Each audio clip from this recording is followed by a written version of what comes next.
Presiden nomor urut 1. Kami persilakan kepada panelis Bapak Rudy Rohi untuk mengambil subtema di Fishball. Kami persilakan Bapak.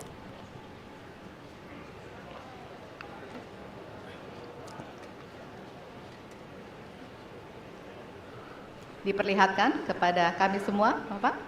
Apa? Baik, temanya adalah penguatan demokrasi. Baik.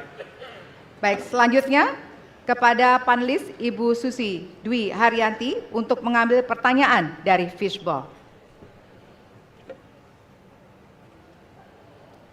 Hurufnya adalah A.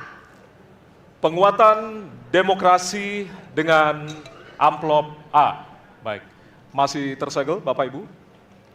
Kita akan langsung buka.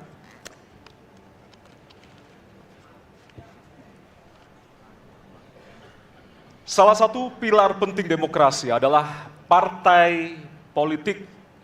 Namun kepercayaan publik terhadap partai politik di Indonesia selalu rendah.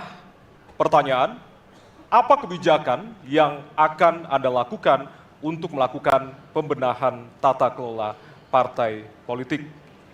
Waktu untuk menjawab 2 menit dimulai dari sekarang. Saya rasa lebih dari sekedar partai politik. Rakyat tidak percaya kepada proses demokrasi yang sekarang terjadi. Itu jauh lebih luas dari sekedar partai politik. Ketika kita bicara demokrasi, minimal ada 3. Minimal 3 nih. 1 adalah adanya kebebasan berbicara. Yang kedua, adanya oposisi yang bebas untuk mengkritik pemerintah dan menjadi penyeimbang pemerintah. Yang ketiga, adanya proses pemilu, proses pilpres yang netral, yang transparan, jujur, adil. 3. Dan kalau kita saksikan akhir-akhir ini, 2 ini mengalami problem. Kita menyaksikan bagaimana kebebasan berbicara menurun, termasuk mengkritik partai politik.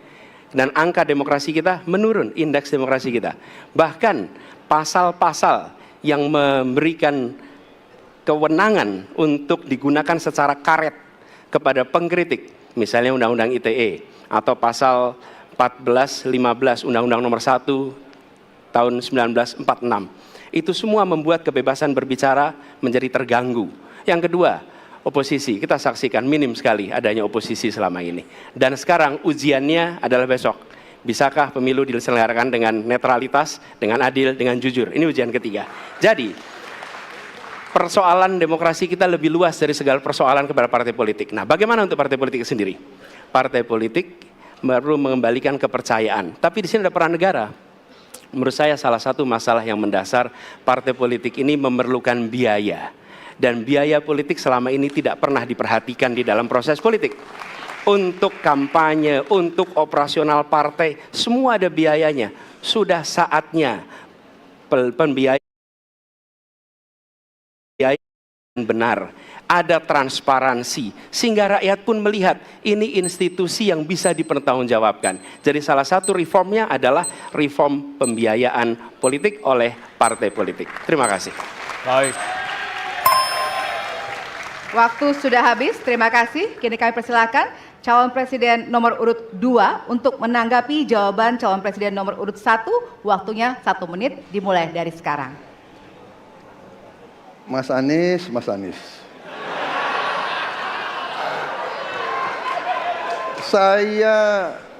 Saya berpendapat Mas Anies ini agak berlebihan. Mas Anies mengeluh tentang demokrasi ini dan itu dan ini. Mas Anies dipilih jadi gubernur DKI menghadapi pemerintah yang berkuasa. Saya yang mengusung Bapak.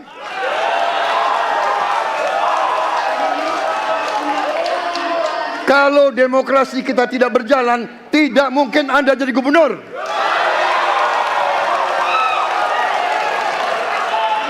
Kalau Jokowi diktator, Anda tidak mungkin jadi gubernur. Saya waktu itu oposisi, Mas Anies. Anda ke rumah saya, kita oposisi, Anda terpilih. Waktu habis, Bapak. Harap tenang, Bapak Prabowo. Baik, para pendukung, kami mohon untuk tenang, para pendukung. Para pendukung, baik. Harap tenang, kita akan lanjutkan dialog kita. Harap tenang, hadirin, harap tenang. Kami sampaikan kembali, hadirin harap tenang. Apabila tidak tenang, maka debat tidak dapat dilanjutkan. Ya, kami mohon kerjasamanya kepada para hadirin yang berada di halaman gedung KPU untuk bisa menaati aturan yang telah kita sepakati bersama. Ya. Baik, selanjutnya kepada calon presiden nomor urut 3, kami silakan untuk menanggapi jawaban calon presiden nomor urut 1, waktunya 1 menit dari sekarang. Saya jadi tidak enak ini Mbak hari ini. Mohon maaf, saya tidak enak karena dua kawan saya sedang nagih janji dan membuka buku lama. Tapi percaya begini, yang pertama tidak ada demokrasi tanpa partai politik. Tidak ada, suka tidak suka, mau tidak mau. Dan fungsi partai politik itu adalah agregasi, sumber rekrutmen kader, pendidikan politik. Kebetulan saya pernah menjadi ketua pansus undang-undang partai politik. Maka pada saat perdebatan penguatan dari sisi anggaran, penguatan dari sisi partisipasi masyarakat mesti dilakukan, saat itu tidak terlalu banyak yang setuju. Maka Mas Anies, soal oposisi tidak oposisi, soal kepentingan saja kok.